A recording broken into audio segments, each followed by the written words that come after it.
कहते हैं जब नामांकन हो इतना मत वाला तो रिजल्ट का आलम क्या होगा। रवि जी के नामांकन में ऐसे तो जहां जाते हैं लगता है थोड़ा संघर्ष हो, मजा आता है। यहां तो कोई मजा ही नहीं आ रहा। ये तो लग रहा है नामांकन करने नहीं जा रहे हैं बल्कि विजय का सर्टिफिकेट लेने के लिए जा रहे हैं।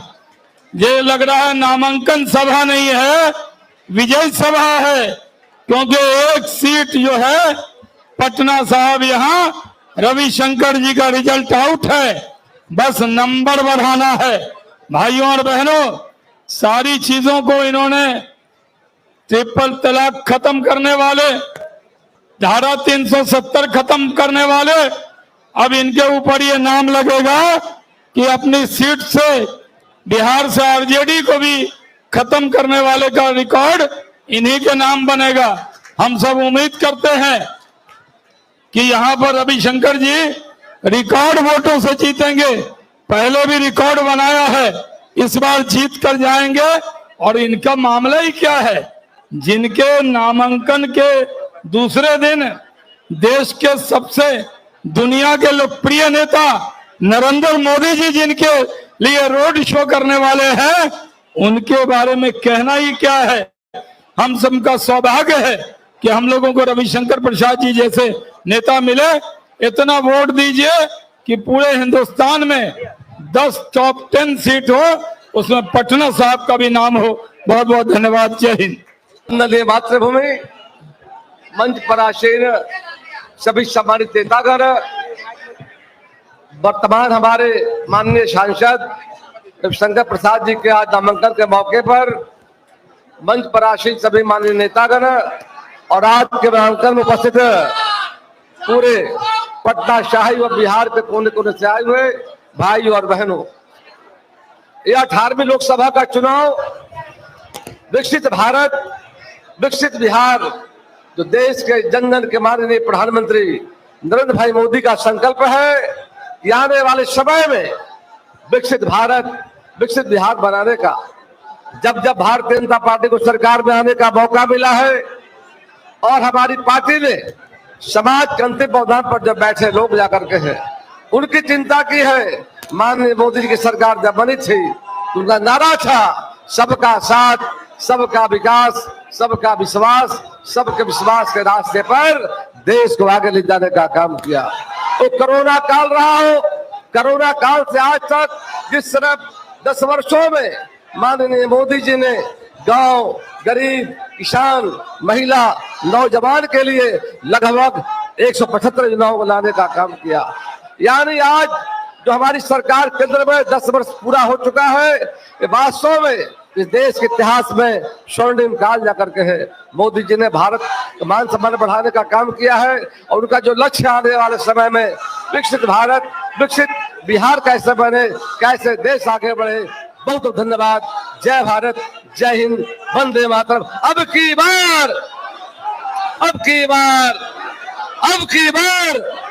फिर से एक बार धन्यवाद, फिर से एक बार बंधन लगाओ प्लीज। शांत रहिए, शांत रहो, शांत रहो। थोड़ा सा ज्यादा तेज नारा लगा मिलन हो। सुनो मेरी बात, रोड शो में आना है ना, रोड शो का रूट मालूम है सबको? नहीं मालूम है तो अभी नितिन नवीन जी रोड शो का पूरा रूट बताएंगे, कौन विधानसभा कहाँ रहेगा ये बताएंगे, उसके बाद रविशंकर जी का भाषण होगा। ठीक है। कहीं ना कहीं हम कार्यकर्ताओं के लिए बहुत बड़ी खुशखबरी है, इसलिए हम सभी चाहते हैं, पूरा जनमानस तैयार है इस रोड शो में, मोदी शो के रूप में इसको कार्यक्रम में भाग लेने के लिए। ये कार्यक्रम शुरू होगा डाकबंगला चौक, जो श्री राम चौक के नाम से हम जानते हैं, वहां से ये पूरा रोड शो प्रारंभ होगा और वहां से होते हुए ये एसपी वर्मा रोड से एग्जीबिशन रोड से भट्टाचार्य मोड़, फिर मोहानी कदम कुआं होते हुए साहित्य सम्मेलन, ठकुरबाड़ी रोड और उद्योग भवन के पास जाकर ये पूरा रोड शो जो मोदी शो के रूप में हम लोग करेंगे, ये समाप्त होगा। हम सभी का कार्यकर्ताओं से आग्रह है कि इस पूरे कार्यक्रम में पूरा जनमानस पटना का, पूरे पटना साहिब लोकसभा के लोग, पाटलिपुत्रा के लोग कार्यकर्ता खरोश के साथ भाग लेंगे। हर विधानसभा वाइज अलग से एंट्री पॉइंट है, आपको उसकी सूचना आपके विधानसभा केंद्र से दी जाएगी। मुख्यतः डाकमंगला के पास से जो पाटलिपुत्र लोकसभा के से लोग कार्यकर्ता आएंगे वो उस पॉइंट से जाएंगे और दीघा के पॉइंट से। इसके बाद जंक्शन और चिड़ियाटार का जो पॉइंट है वहां से कुछ कुम्हरार के और कुछ पटना सिटी के लोग जाएंगे, बाकीपुर के लोग भी वहीं से इंटर करेंगे। फतुहा, बख्तियारपुर और पटना साहिब का कुछ भाग एंट्री करेगा राजेंद्र नगर पुल से। तो ये पूरा पॉइंट का एंट्री पॉइंट है, आपको किस पॉइंट पे रहना है उसकी पूरी जानकारी आपको विधानसभा केंद्र से दी जाएगी। तो मैं आप सभी से यही आग्रह करूंगा कि नरेंद्र मोदी के पटना के मेगा शो यानी मोदी शो के इस कार्यक्रम में आप सभी 4 बजे हम सभी को अपने अपने स्थान पे पहुंचना है, क्योंकि माननीय प्रधानमंत्री जी का जो आगमन के 1 घंटा पहले सुरक्षा के दृष्टि से कई स्टॉपेज रोके जाएंगे, कई जगह चेकिंग की दृष्टि से रहेगा। इसलिए हम लोग सभी कोई 4 बजे अपने अपने गंतव्य स्थान पर पहुंचना शुरू कर दे और माननीय प्रधानमंत्री जी का जो शो है वो 6:30-7 बजे से खत्म हो जाएगा। इसलिए हम सब कोई समय पे पहुंचेंगे और पूरे तरह से उत्सवी वातावरण में, जैसे लोकतंत्र महापर्व हम मना रहे हैं, उसमें उत्सवी वातावरण में इस कार्यक्रम में शिरकत करें। आप सभी से यही आग्रह है। बहुत बहुत धन्यवाद। स्पीकर है, नाम है स्पीकर, ज्यादा बोलने वाला, लेकिन विधानसभा में कम बोलना पड़ता है, इसलिए ज्यादा नहीं बोलेंगे। केवल एक बात कहना है, माननीय प्रधानमंत्री नरेंद्र मोदी जी ने ये कहा है कि 400 गुलाब के फूल का गुलदस्ता चाहिए कम से कम उनको। केवल एक निवेदन आपसे है, नरेंद्र मोदी के हाथ में जो 400 फूल का गुलदस्ता होगा उसमें एक फूल पटना साहिब का रविशंकर प्रसाद जरूर होगा, ये विश्वास दिलाना चाहते हैं। खाली ताली बजाने से नहीं होगा, काम करना पड़ेगा दोस्त। और हम लोग तो जानते हो, आप एनडीए के कार्यकर्ता आप यहाँ हो, बूथ जीता चुनाव जीता, चाहे कितना भी बड़ा नेता आप होइए, वोट कहाँ डालिएगा? अपने बूथ पर ना। हर आदमी चिंता इस बात की करे कि मेरे बूथ पर लीड होना है, ये संकल्प आप ले लीजिएगा, तब जाके मोदी जी का सपना पूरा होगा और आपका भी सपना साकार होगा। जो शान से हम कहते हैं पटना साहिब में कोई आ जाए, जहां से आना हुआ आ जाए, लेकिन जीते गए हम, ये जो हम कहते हैं शान से, वो शान बना रहेगा। शान बना के रखोगे ना भाई?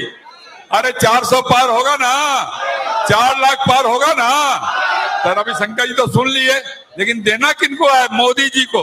तो मोदी जी कहीं भी भाषण दे रहे होंगे, उड़ीसा कहीं गए होंगे, लेकिन मैं जानता हूं कि आपके बाजुओं में, पटना साहिब के नौजवानों के बाजुओं में इतनी ताकत है, एक बार जोर से ताली बजा देगा तो मोदी जी के कानों में भी अपनी आवाज पहुंचाने का काम कर सकता है। इंडिया के भाइयों बहनों, आप सबने नरेंद्र मोदी जी के गुलदस्ते में पटना साहिब के फूल को भी शामिल करने का संकल्प लिया है।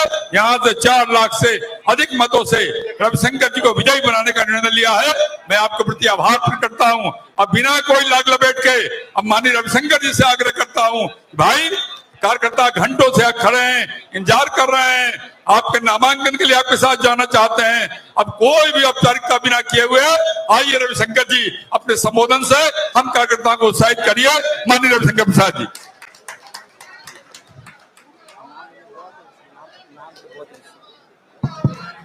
नंदकिशोर जी, आदरणीय गंगा बाबू, आदरणीय प्रेम जी, इसके अलावा सभी मेरे स्नेहिल हैं, सम्मानीय हैं, उनको प्रणाम, कार्यकर्ताओं को प्रणाम, बहनों को प्रणाम।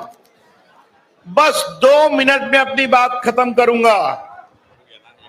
आपने हमें 19 में जिताया, मोदी जी के सिपाही के रूप में डिजिटल इंडिया में हम खड़े रहे। मोदी जी के सिपाही के रूप में भाई शाहनवाज ने कहा 3 तलाक खत्म करने में हम खड़े रहे। मोदी जी के सिपाही के रूप में पोस्टल डिपार्टमेंट, आईटी डिपार्टमेंट सबको नया करने में खड़े रहे। मोदी जी के सिपाही के रूप में पटना को और मजबूत करने में सारे विधायक, नंदकिशोर जी विशेष रूप से हमारे नीतीश कुमार के साथ खड़े रहे। और आपने मुझे वोट दिया तो प्रभु राम लल्ला के वकील और प्रभु राम के मंदिर में निर्माण में भी खड़े रहे, ये आपसे कहना चाहता हूं। ये आपके रविशंकर नरेंद्र मोदी के सिपाही का एक 5 साल का रिकॉर्ड है।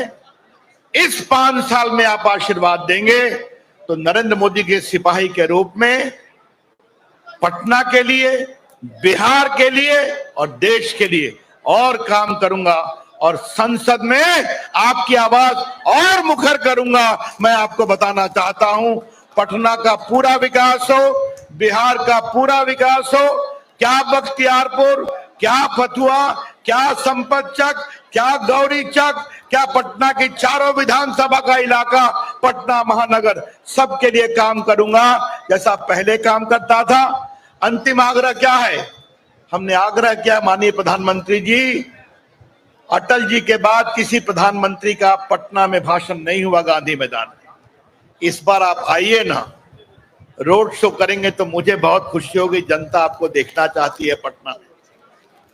बड़ा आश्चर्य हुआ, उनका फोन आया उनके सिस्टम से 12 तारीख को आ रहे हैं। इसीलिए अपना शोभा यात्रा थोड़ी छोटी किए, हम लोग बैठे कि हम लोग अब सारी ताकत प्रधानमंत्री के स्वागत में लगाएंगे। तो आपसे हाथ जोड़कर प्रार्थना है, भारत के प्रधानमंत्री आपके बीच आ रहे हैं, 2-2.5 घंटे घूमेंगे पटना में, सड़कों पर रहेंगे। नितिन जी ने आपको विस्तार से बताया है, लाखों की संख्या में आप लोग आइए। बहनों से कहूंगा दीपक से उनका स्वागत करिए, बहनों और भाइयों से कहूंगा उन पर फूल की लड़ी गिराइए, और नौजवानों से कहूंगा नरेंद्र मोदी जिंदाबाद करिए, भारत माता की जय करिए, उनका स्वागत करिए, इतिहास बनाइए। ऐसा स्वागत पटना, और भूलना नहीं मेरे साथियों, मोदी जी पहले प्रधानमंत्री हैं जो पटना में रोड शो करने आ रहे हैं। आजादी के बाद से आज तक कोई प्रधानमंत्री पटना में रोड शो नहीं किया। तो आपके प्रधानमंत्री पटना से इतना स्नेह करते हैं, और वो तो बोल चुके हैं बिहार के विकास की गारंटी नरेंद्र मोदी लेता है नीतीश कुमार की सरकार के साथ। तो जब ये हमारे प्रधानमंत्री की सोच है तो आप सड़कों पे आइए। और अंतिम आग्रह क्या है? बड़ी संख्या में वोट देने जाइए, वोट जाइए और दिलवाइए, मोहल्लों में, दोस्तों में, सबके साथ, कि पटना में रिकॉर्ड वोटिंग हो।